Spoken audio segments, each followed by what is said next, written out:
Apreciados amigos y seguidores de nuestro portal Revolución Obrera, me encomendaron los encargados de la Escuela de Cuadros Camarada Germán desarrollar esta nueva sesión del segundo ciclo, correspondiente a la obra de Lenin titulada El Estado y la Revolución. En particular, me voy a referir al capítulo 2, la experiencia de los años 1848 a 1851.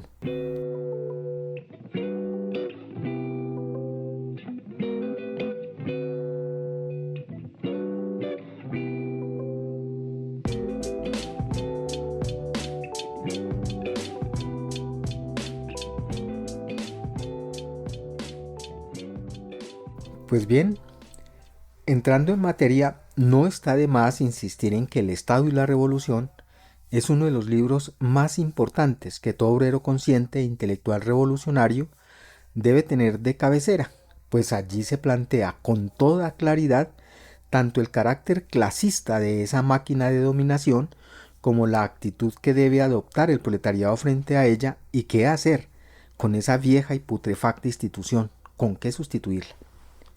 Lenin no le plantea al proletariado las soluciones simplistas y fáciles que brindan los reformistas, quienes ilusos sueñan con perfeccionar ese instrumento de explotación y de opresión, sino que recogiendo de la experiencia histórica y en particular de la propia experiencia del movimiento obrero, le brinda a la clase de vanguardia una solución al principal problema de toda revolución verdadera.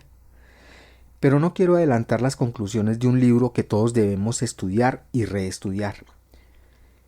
La experiencia, pues lo que me corresponde hoy, que en cuanto a la experiencia de los años 48 al 51, es un periodo muy importante, porque son las primeras revoluciones sucedidas en Europa en que el proletariado participó como la clase más avanzada de todos los explotados y oprimidos. Iniciadas las revueltas en Francia en 1848, se difundieron rápidamente por casi toda Europa, Alemania, Austria, Hungría y llegó hasta Italia en ese primer semestre de 1848. La revolución en Francia tuvo dos episodios diferentes, el de febrero y el de junio. Contra la gran burguesía se hizo la Revolución de Febrero, pero cuando el proletariado amenazó el orden social, el orden burgués social en junio, la burguesía se unió a la pequeña burguesía ante la sublevación del proletariado. Marx y Engels, sobre todo Marx, le prestaron especial atención a los sucesos de Francia porque fue allí donde se presentó más nítidamente la lucha del proletariado por conquistar el poder del Estado. Y Lenin, en su obra, le dedica un capítulo especial, justamente por la importancia que tuvo y tiene para la lucha del proletariado internacional, incluso en estos momentos. Empecemos entonces por el capítulo que tiene tres partes, a saber: la primera, en vísperas de la revolución; la segunda parte, el balance de la revolución; y la tercera parte, cómo planteaba Marx la cuestión en 1852. Nos cuenta Lenin que en las obras de Marx y Engels de aquella época, estos maestros de la clase obrera advertían ya meses antes de presentarse la ola revolucionaria en Europa a dónde iría a parar la máquina estatal burguesa, al punto que en el libro Miseria de la Filosofía, escrito a mediados de 1847, Marx escribió: en el transcurso del desarrollo, la clase obrera sustituirá la antigua sociedad burguesa por una asociación que excluya a las clases y su antagonismo, y no existirá ya un poder político propiamente dicho, pues el poder político es precisamente la expresión oficial del antagonismo de clase dentro de la sociedad burguesa. Fíjense bien que fue en junio del 47 y las revoluciones se presentan en el 48. De esto es importante eh, porque destaca la idea de la desaparición del Estado después de la abolición y desaparición de las clases sociales. Una idea que exponen en el manifiesto del Partido Comunista, escrito por Marx y Engels unos meses después. El manifiesto fue escrito, aunque fue publicado en 1848, fue completado a finales del 47. Al esbozar pues las líneas generales, las diferentes fases del desarrollo del proletariado, dicen Marx y Engels en esa obra, hemos seguido las incidencias de la guerra civil más o menos embosada que se plantea en el seno de la sociedad vigente. Hacen referencia pues a la lucha constante entre el proletariado y la burguesía, en el terreno económico, en el terreno social, en el terreno político, hasta el momento en que esta guerra civil desencadena una revolución abierta y franca. Y el proletariado, derrocando por la violencia a la burguesía, echa las bases de su poder. Esto lo dicen pues expresamente en el manifiesto. Y concluyen, ya hemos dicho que el primer paso de la revolución obrera será la transformación del proletariado en clase dominante, la conquista de la democracia. Siguen más adelante diciendo, el proletariado se valdrá de su dominación política para ir arrancando gradualmente a la burguesía todo el capital, para centralizar todos los instrumentos de producción en manos del Estado, es decir, del proletariado como clase dominante, y para aumentar con la mayor rapidez posible las fuerzas productivas.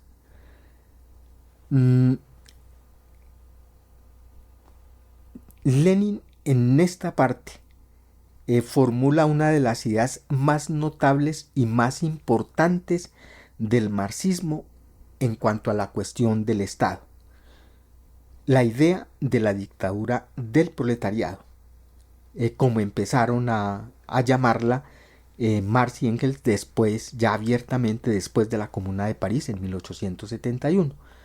Igualmente, dice Lenin que la definición del Estado es interesante en el más alto grado.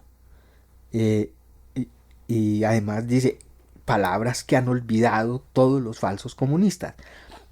El Estado, es decir, el proletariado organizado como clase dominante. ¿Sí? Y con esa crítica mordaz que caracterizaba a nuestro Lenin, fustiga a los falsos comunistas y encara todas esas ilusiones reformistas que incluso ahorita, en pleno siglo XXI, casi 200 años después, siguen ofreciéndole los reformistas y los oportunistas, los falsos comunistas, a los trabajadores. Esta definición, dice Lenin, esta definición del Estado no solo no se explicaba nunca en la literatura imperante de propaganda y agitación de los partidos socialdemócratas oficiales, sino que además se la ha entregado expresamente al olvido, pues es del todo inconcebible con el reformismo y se da de bofetadas con los prejuicios oportunistas corrientes y las ilusiones filisteas respecto al desarrollo pacífico de la tal democracia. No, señores, el proletariado necesita el Estado. Y eso dicen los oportunistas, los socialchauvinistas, en fin, asegurando que esa es la doctrina de Marx, pero olvidan, y se olvidan siempre de añadir, primero, que según Marx, el proletariado solo necesita un Estado que se extinga, es decir, organizado de tal modo que comience a extinguirse inmediatamente y que no pueda por menos de extinguirse. Y segundo, que los trabajadores necesitan un Estado, es decir, el proletariado como clase dominante.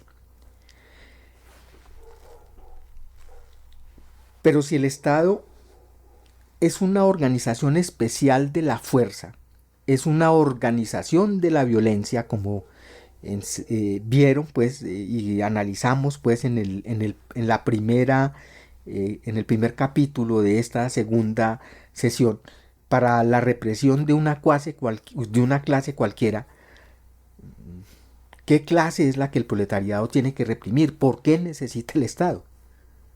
Justamente a la clase antiguamente explotadora, es decir, a la burguesía, y tenemos que decir a los terratenientes también.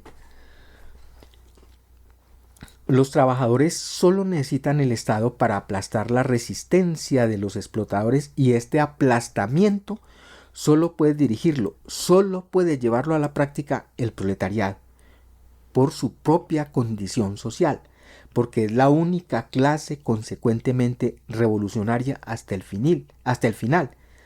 Es la única clase capaz de unir a todos los trabajadores, es decir, a todos los explotados y oprimidos, en la lucha común contra la burguesía y contra los terratenientes, y por la completa eliminación de esas clases parasitas. Y no puede ser de otra forma, porque las clases explotadoras necesitan su propia dominación política para mantener la explotación, justamente. Es decir, en interés egoísta de esa minoría insignificante contra la inmensa mayoría del pueblo. Las clases explotadas necesitan por consiguiente también la dominación política para destruir completamente toda explotación, es decir, en interés y en favor de la inmensa mayoría del pueblo contra la minoría parásita de los esclavistas modernos, es decir, los terratenientes y los capitalistas. Y como si estuviera refiriendo Lenin a quienes del gobierno de Petro hoy prometen cambiar la situación del pueblo sin derrocar a los explotadores, Lenin en su obra nos recuerda, y lo cito: los demócratas pequeñoburgueses, estos pseudosocialistas que han sustituido la lucha de clases por sueños sobre la armonía de las clases, se han imaginado la transformación socialista también de un modo soñador, no como el derrocamiento de la dominación de la clase explotadora, sino como la sumisión pacífica de la minoría a la mayoría, que habrá adquirido conciencia de su misión.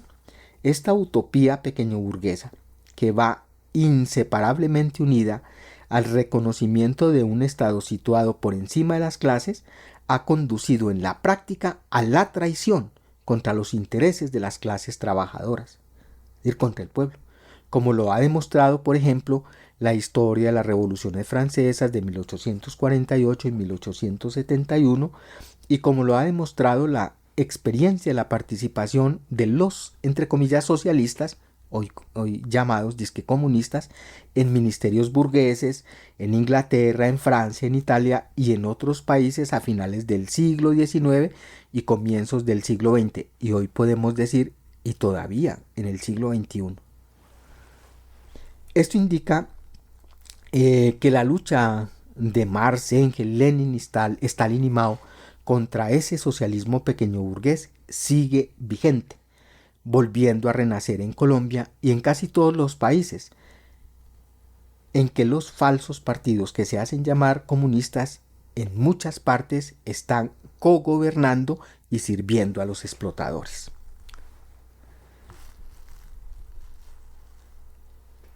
Ahora bien, ¿por qué la dictadura del proletariado?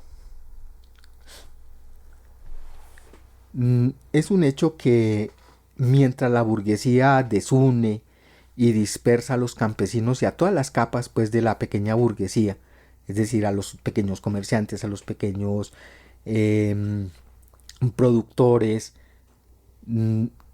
a toda esa gama pues de los pequeños y medios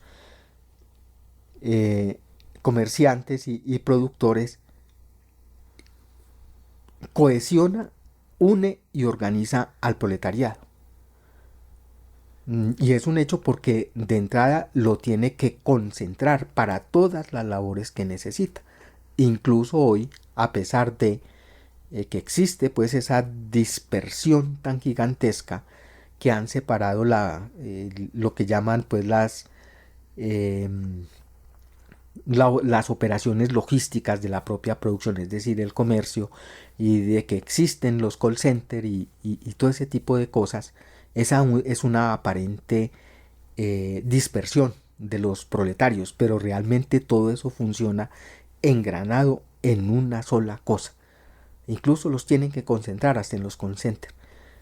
Es decir, en ese sentido, solo el proletariado, pero no solamente porque lo concentra, sino en virtud del papel económico en la gran producción, que sigue siendo el alma de todo el funcionamiento de la sociedad, es capaz de ser el jefe de todas las masas trabajadoras y explotadas, pero no solamente por esa posición en el terreno de la economía, sino también por su posición social.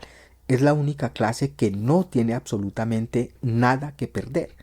Es decir, solo los trabajadores solo tenemos nuestras manos, nuestro cerebro y nuestra capacidad física y mental para vendérsela a los capitalistas. Le vendemos nuestra vida diariamente.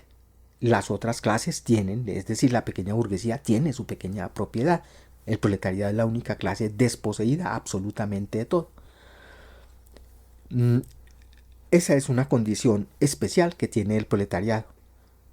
Incluso con frecuencia, pues, los capitalistas explotan, esclavizan y oprimen a veces mucho más a sectores no proletarios, pero esos sectores que son acogotados por la pequeña, por el gran capital usurario financiero en esta época, por los agiotistas, en fin, no son capaces de desprenderse de esa ilusión que hoy nos venden como los famosos emprendimientos.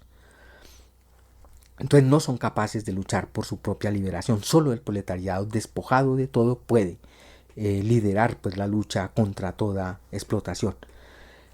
Y la doctrina de la lucha de clases explicada por Marx en cuanto a la cuestión del Estado y la revolución socialista conduce necesariamente al reconocimiento entonces de la dominación política del proletariado, a su dictadura, es decir, de un poder que se apoya directamente en la fuerza armada de las masas. Presupone pues el derrocamiento de la burguesía, que solo puede realizarse mediante la transformación del proletariado en clase dominante que sea capaz de aplastar la resistencia inevitable y desesperada de la burguesía y los terratenientes y de organizar el nuevo orden, el nuevo régimen económico y donde deben participar todas las clases trabajadoras contra las explotadoras.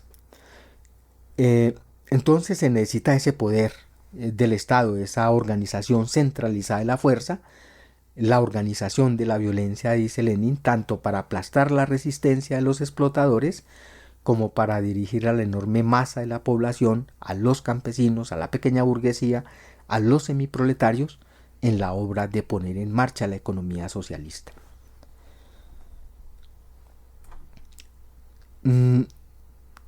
Esos eran pues los antecedentes de los pre. Cuando se presenta pues se termina pues la revolución con el aplastamiento de la clase obrera y la imposición pues de Luis Bonaparte en Francia. Marx, en el transcurso mismo de esa lucha, hace el balance de la revolución de 1848 al 1851 en una obra que les recomiendo también leer, que se llama El 18 Brumario de Luis Bonaparte, en el cual destaca lo siguiente respecto al problema del Estado. Dice, pero la revolución es radical, está pasando todavía por el purgatorio. Cumple su tarea con método. Hasta el 2 de diciembre de 1851, día del golpe de Estado de Luis Bonaparte, había terminado la mitad de su labor preparatoria. Ahora termina la otra mitad. Lleva primero a la perfección del poder parlamentario para poder derrotarlo. hace referencia pues a un asunto muy interesante. Es que es el proletariado en Europa el que le ayuda a que la burguesía conquiste y termine la obra. Es decir, que culmine con la República Democrática. Y se necesitaba eso, perfeccionar el poder parlamentario para que quedara al descubierto la forma en que el proletariado debe acabar con ese poder. Desde esa época quedó claro el asunto. Napoleón entonces perfeccionó esta máquina del Estado hasta tal forma que, dice Marx, la república parlamentaria en su lucha contra la revolución vióse obligada a fortalecer junto con las medidas represivas los medios y la centralización del poder del gobierno. Todas las revoluciones perfeccionaban esta máquina en vez de destrozarla. Y es una idea muy revolucionaria. Porque no solamente sucedió allá, ha sucedido también. Entonces, incluso en todas las revoluciones y en todas las luchas que se han presentado, incluso en Colombia, en las guerras, las del siglo XIX, la guerra de los 1000 días que inauguró el siglo XX, e incluso en la violencia, las clases dominantes utilizaron y enfrentaron al pueblo entre sí en medio de sus disputas, pero una vez terminaban, perfeccionaban siempre esa máquina. Sí, tanto los liberales como los conservadores, cuando se apoderaban o se quitaban, se destronaban del poder, pero inmediatamente igualmente pasaba, desarmaban al pueblo. Lo desarmaban, que es otro de los asuntos importantes. ¿Sí? Y termina con la idea de que los partidos que luchaban alternativamente por la dominación consideraban la toma de posesión de este inmenso edificio del Estado como el botín principal del vencedor. Pero a nosotros nos han inculcado ahora la idea de que no hay que soñar con tener, con conquistar, con poseer, con conquistar, destruir esa cosa vieja y caduca y construir otra cosa nueva, que es el botín del vencedor, el poder del Estado. Y llega pues a una conclusión, según Lenin, extraordinariamente precisa, definida, prácticamente tangible. Todas las revoluciones anteriores perfeccionaron la máquina del Estado y lo que hace falta es romperla, destruirla.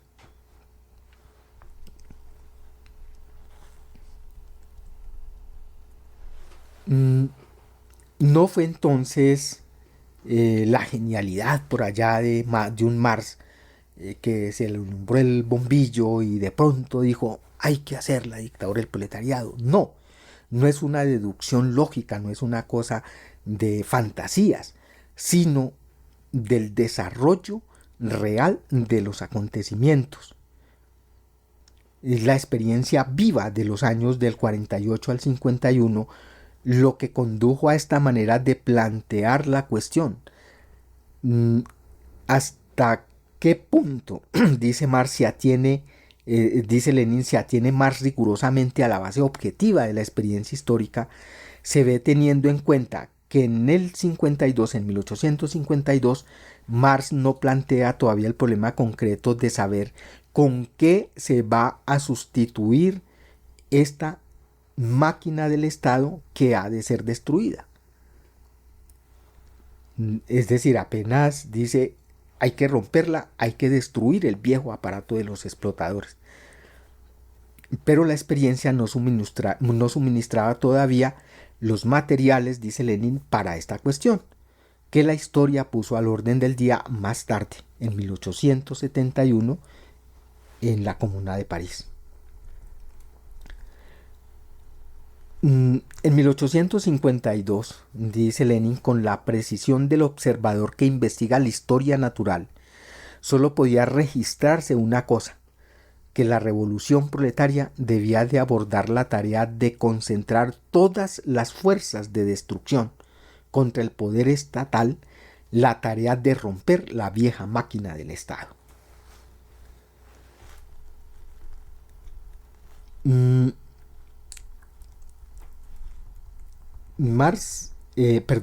Lenin echa una ojeada general a la historia de los países adelantados a finales del siglo XIX y comienzos del XX y dice que veremos de un modo más lento, más variado, en un campo de acción mucho más extenso, que se desarrolla el mismo proceso.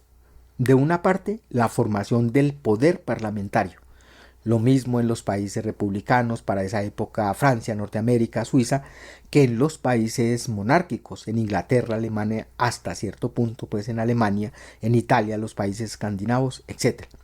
De otra parte, la lucha por el poder entre los distintos partidos burgueses y pequeño burgueses que se reparten y vuelven a repartir el botín de los puestos burocráticos, dejando intangibles las bases del régimen burgués.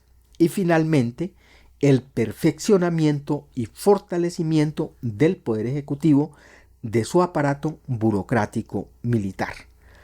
Y eso de repartirse el botín y los puestos burocráticos y esas cosas es como si estuviéramos viendo lo que está pasando aquí en estos días. Ministros van, ministros vienen, de una u otra cuota política, en fin. Pero queda intacto ese poder ejecutivo, el poder burocrático y militar del Estado sigue conservándose y todos defienden ese asunto. Dice Lenin pues de que no cabe la menor duda de que estos son los rasgos generales que caracterizan toda la revolución moderna de los estados capitalistas en general. Dice, en el transcurso de 3 años, del 48 al 51, Francia reveló de una forma rápida, tajante, concentrada, los mismos procesos de desarrollo característicos de todo el mundo capitalista.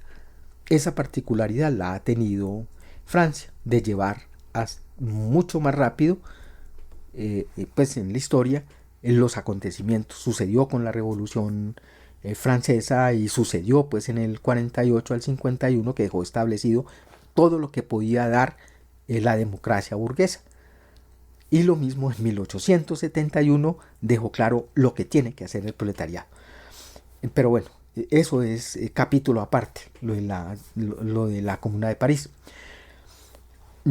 Quisiera decir que en la época particular pues del imperialismo, es decir, en esta época que estamos viviendo, de la época del capital parásito financiero, de los gigantescos monopolios capitalistas, revela un extraordinario fortalecimiento de la máquina del Estado. Y eso ya lo decía Lenin en esa época, a principios pues, del siglo pasado. Un desarrollo inaudito, dice Lenin, de su aparato burocrático y militar en relación con el aumento de la represión contra el proletariado, así en los países monárquicos como en los países republicanos más libres. Y démonos cuenta pues de las revueltas de los últimos años en el mundo y se dan cuenta de cómo eso pasa en todos. Desde lo que le ocurrió a los chalecos amarillos en Francia, a lo que sucedió en Chile o a lo que sucedió en Ecuador o en Colombia en el 2019 y en el 2021. Asesinatos, desapariciones, jóvenes mutilados, violaciones, en fin, terrorismo de Estado. Indudablemente, en la actualidad, la historia del mundo conduce en proporciones incomparables más amplias que en 1852, dice Lenin, a la concentración de todas las fuerzas de la revolución proletaria para la destrucción de la máquina del Estado. Pero bien, ¿con qué sustituir la máquina del Estado?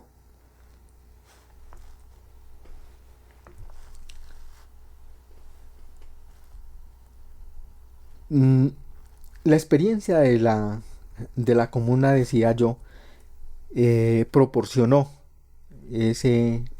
la respuesta a esa pregunta. Pero como decía también, eso es capítulo aparte. El asunto sí es que en 1852 Marx plantea en una famosa carta a Joseph Weidemeyer el gran descubrimiento respecto al Estado y la revolución proletaria.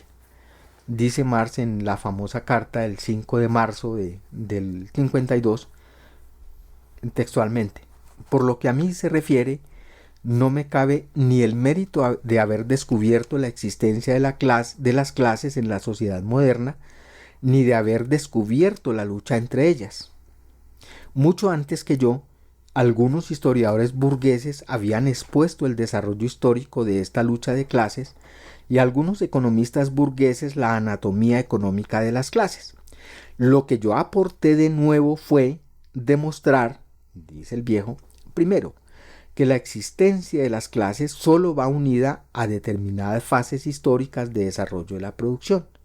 Segundo, que la lucha de clases conduce necesariamente a la dictadura del proletariado.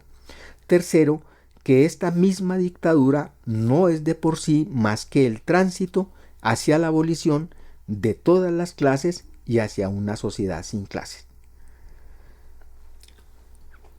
De allí deduce Lenin que quien reconoce solamente la lucha de clases entonces no es aún marxista. Los liberales también han reconocido la existencia de la lucha de clases y puede mantenerse todavía dentro del marco del pensamiento burgués quien así lo manifieste y por tanto de la política burguesa.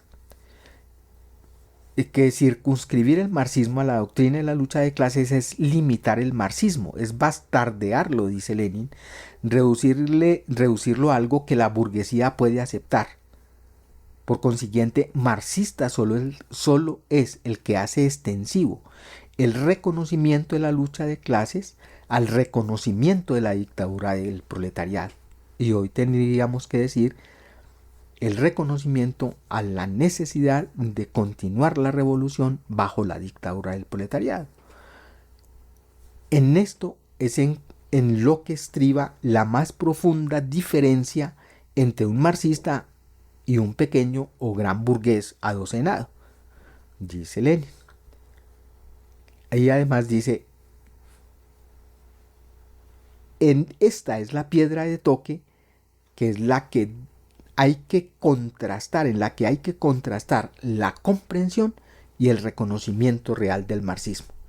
Por tanto, marxista no es el que reconoce la lucha de clases, ni siquiera el que toma las armas, ni ninguna cosa de esas. El marxismo se diferencia del resto de las doctrinas económicas, políticas y sociales en cuanto al Estado, en la necesidad de la dictadura del proletariado.